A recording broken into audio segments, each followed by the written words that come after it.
هاي يا حبايبي، عاملين ايه؟ وحشتوني قوي من الفيديو اللي فات. طبعا كلنا شفنا الحادثه بتاعه البنت اللي ضربت حماتها.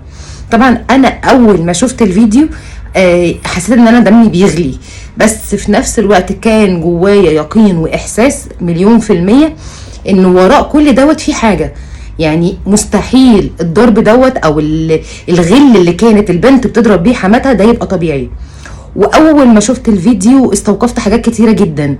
اشمعنى البنت كانت قاعده على السلم هي ومامتها؟ طبعا انا ما كنتش اعرف ان دي مامتها اصلا يعني. فاشمعنى؟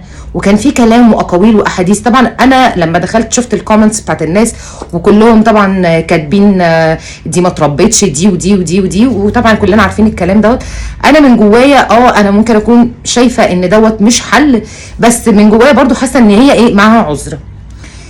وتلف كام ساعة كده وطبعا الدنيا بدأت تعرف والسوشيال ميديا اتقلبت كلها، وإذ اتضح ان الحما ديت اصلا وهي بتتكلم فيها كهن ولقم مش طبيعي. يعني فعلا يعني اول فيديو هي الست نزلته فيه لقم مش طبيعي.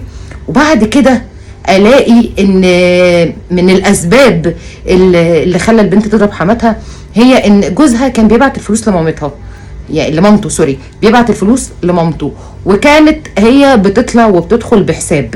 تمام. فاشمعنى الكاميرا كانت محطوطه هنا، واشمعنى محطوطه قدام باب الشقه، واشمعنى هم قاعدين قدام باب الشقه؟ يعني هي لو عارفه ان في كاميرا محطوطه وبتصورها او هي ظاهره على الكاميرا ما كانتش اصلا عملت كده قدام الكاميرا. يعني حاجه بالعقل. فاذا ان هي ما تعرفش اي حاجه، ما تعرفش ان في كاميرا، ما تعرفش ايه اللي هيحصل، ما تعرفش حاجات كتيره جدا. وده ان ده اللي يدل على ان حماتها قد ايه ست متسلطه. و عارفين احنا طبعا الحموات ديت يعني مش هنتكلم عنها كتير. ولاقي بعديها فيديو بيطلع الست بتقول اللي هي الحما اللي اتضربت، معروف ان الحما هي اللي بتضرب مرات ابنها، مش مرات الابن هي اللي بتضرب حماتها. ايه ده؟ ايه ده؟ وجواها كميه كهن ولقم فلاحين زي ما بيتقال كده. ايه ده؟ يعني ايه؟ يعني انا حماتي تضربني ليه؟ بناء على ايه؟ اسمع ان رضا الحما دوت زي رضا الام، بس الكلام دوت لو هي ست بتتقي الله. تمام. مش ست جبروت. يعني انا بسمع كميه اقاويل ومواضيع عن كميه الحموات اللي ربنا حط جوه قلوبهم غباء ناحيه مرات الابن ديت مش طبيعي. والكلام دوت كان قدام عيني من حد انا ولا اعرفه ولا هو يعرفني، كان مجرد حد بيشتري مني حاجه واتفتح الكلام عن الحموات وي ولقيت ان الست اللي قدامي بتقول لي لا. يعني انا كنت الاول بقول لها اشمعنى ما بتدعيش لمرات ابنك او لخطيبه ابنك؟ قالت لي لا اصل انا ما بحبهاش. طب انت ما بتحبهاش ليه؟ لا اصلها مش من مستوانا، وبنتينها الاثنين واقفين معاها. فانا حسيت ان انا اللي هو يعني انا في الموقف قلت لها ليه لا مش من مستوانا. قمت قلت لها هو بيحبها؟ تقول لي عادي هو يحبها بس انا ما بحبهاش. وهي لسه البنت اصلا ما اتجوزتش، ده يا دوبك خطوبه. والاختين التانيين واحده بتقول اصل هي مش من مستوانا، يعني مأيده كلام مامتها، والتانيه بترد بتقول لا انا والله بفضل اقول لهم حرام ومش حرام، بس هم طبعا ما بيسمعوش. فالدنيا دي كلها دايره، يعني دايره احنا كده كلنا بنلف فيها. فانت زي ما بتعملي زي ما هتلاقي، زي ما بتعملي وبتتقي الله في بنات الناس ربنا بيكرم، وهتلاقي اللي يتقي الله في بناتك. فانا مش فاهمه ايه. وبعدين انا بلاحظ حاجه معينه. طبعا المواضيع بتاعت الحموات ديت موجوده اكيد كتير جدا في القاهره، لكن يعني قله قليله.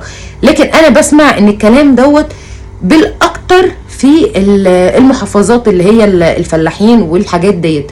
انا عن نفسي ما عنديش مشكله ان انا اعمل حاجه لحماتي، ما عنديش مشكله، بس انا اعملها لها وانا عايزه اعملها لها وانا راضيه ومبسوطه، مش وانا مجبره. لا انا ما اتجبرش على حاجه، ما عاش ولا كان اللي يجبرني ان انا اعمل حاجه خالص.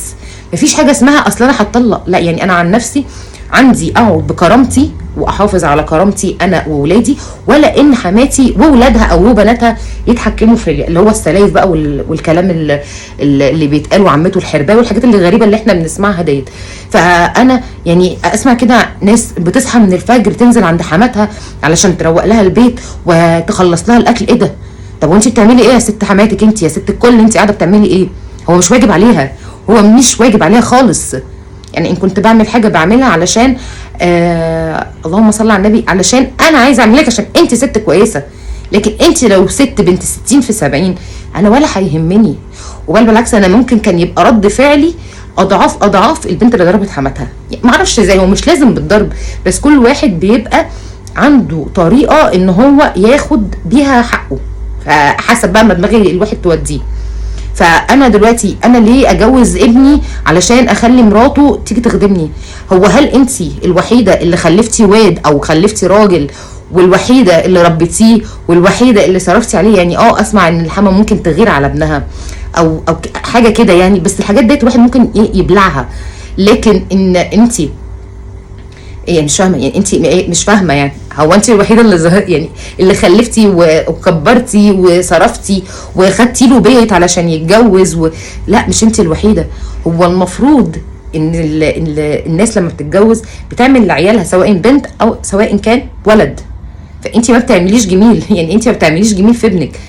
يعني انت ربيتيه وكبرتيه وعلمتيه وطلعتيه راجل، فده واجب عليكي، يعني انت ده واجب عليكي، مش علشان تروحي تخلي مرات ابنه تخدمك وتطلعي ميتين اهلها وتصرفي. ايه ده يا جماعه؟ ده ايه ده في انهي شرع وفي انهي دين؟ وليه مفيش قانون بيحكم المواضيع دي؟ يعني انا ليه مفيش قانون بيحكم المواضيع ديت؟ فانا من رايي المتواضع يعني حتى طلعت اخت اللي اتضربت، اللي هي اخت الست اللي اتضربت، بتقول انا عايزه حق اختي، انا عايزه حق اختي، وهي بتتكلم كهن ولقم مش طبيعي طالع من الفيديو، والله العظيم خبث مش طبيعي. وده جايب لها علبه المكياج ب 4000 جنيه، وانت عرفتي منين ان هو جايب لها علبه الميك اب ديت ب 4000 جنيه؟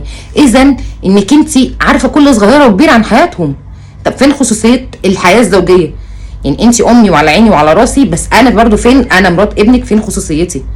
انا ما عنديش مشكله ان انا مفتاح الشقه بتاعي يبقى مع حماتي، بس ده لو هي ست كويسه. لو انا عارفه هي واخده مفتاح الشقه ليه، مش واخده مفتاح الشقه عشان تطلع تفتش وتطلع تعمل عيب.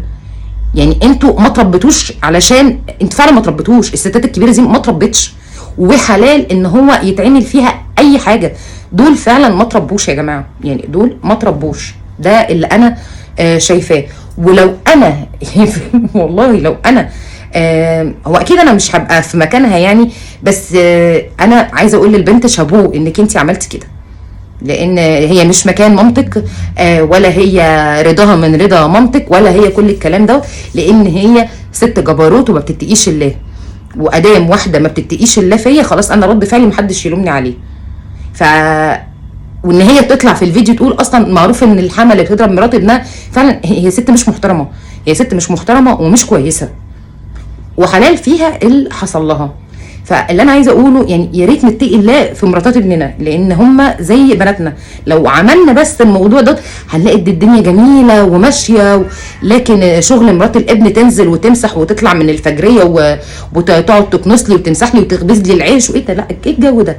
جو قديم قوي، جو قله ادب وقله قيمه. فانا من رايي احيي البنت 1,000,000% على اللي عملته في حماتها. شابوه.